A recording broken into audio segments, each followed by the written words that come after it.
एक परिवार, दो जिंदगियां और एक ऐसा फैसला जिसने सब कुछ बदल दिया।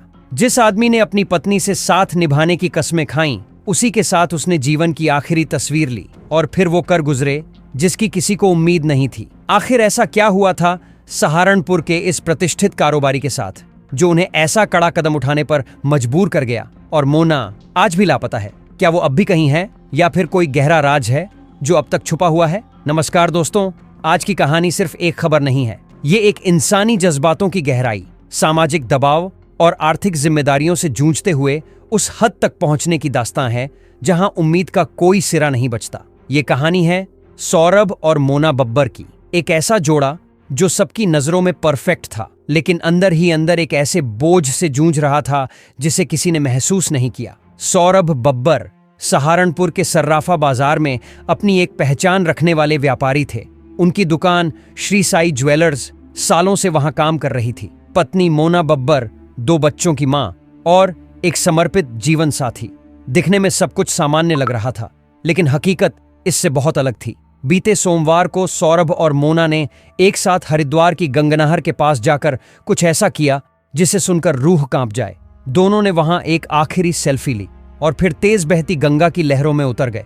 इस हादसे के 2 दिन बाद भी मोना का कोई सुराग नहीं मिल सका है। सौरभ का पार्थिव शरीर जरूर मिल गया था, लेकिन मोना अभी तक लापता है। पुलिस, गोताखोर और स्थानीय प्रशासन ने लगातार सर्च ऑपरेशन चलाया है, लेकिन सफलता नहीं मिली। उनकी बेटी सिर्फ 11 साल की है और बेटा 7 साल का। सोचिए, उस 7 साल के बच्चे ने अपने पिता को अग्नि दी। हर कोई रो पड़ा। मोहल्ला, रिश्तेदार, जानने वाले, कोई भी आंखें सूखी नहीं रख सका। सौरभ ने अपनी जिंदगी के आखिरी पलों में व्हाट्सएप पर एक लंबा संदेश भेजा जिसे पुलिस ने जब्त कर लिया। वहीं एक और नोट एक कॉपी के पन्ने पर मिला जिस पर सबसे ऊपर प्रदीप लिखा था। प्रदीप यानी रोशनी, लेकिन उस पन्ने पर लिखा था सिर्फ अंधेरा और टूटती उम्मीदें। संदेश में लिखा था, हम इस कर्ज में इस कदर फंसे हैं कि अब बाहर निकलने का कोई रास्ता नहीं बचा।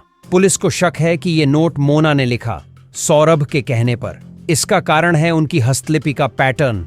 जैसे मोना दस्तखत के नीचे 2 लाइनें खींचती थीं, वैसी ही लाइनों से नोट भी खत्म होता है। क्या मोना केवल एक श्रोता थी या उसने भी वो बोझ महसूस किया जिसे सौरभ अकेले ढो रहा था? सौरभ पर कुल 10 करोड़ रुपए का कर्ज बताया गया है। उनका व्यापार मुश्किलों में था और शायद सामाजिक मान सम्मान ने उन्हें कहीं अकेला कर दिया था। बताया जा रहा है कि उन्होंने कमेटी सिस्टम से पैसा उठाया था, लेकिन जब समय पर भुगतान नहीं कर पाए तो दबाव और बढ़ता गया। शायद हर रोज का तनाव, लोगों की बातें, बाजार की निगाहें, ये सब उनके हौसले को तोड़ने लगे। उस रोज सौरभ और मोना ने बाइक से हरिद्वार की यात्रा की, जिसे हाल ही में खरीदा गया था। बच्चों को नाना नानी के घर छोड़ दिया, शायद आखिरी बार मुस्कुराकर विदा ली हो। उन्होंने अपने एक कर्मचारी गोलू को ऑडियो मैसेज भी भेजा।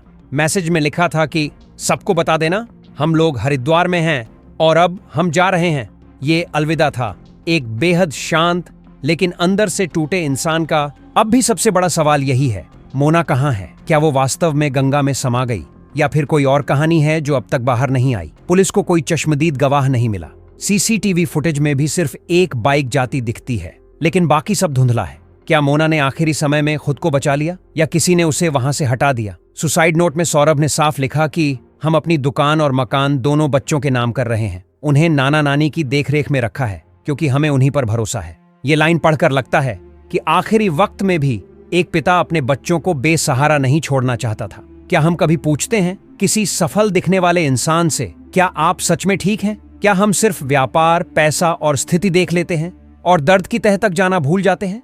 मानसिक तनाव, आर्थिक दबाव और सामाजिक शर्मिंदगी मिलकर कभी कभी एक ऐसी दीवार बन जाती है जो सबसे मजबूत इंसान को भी तोड़ देती है।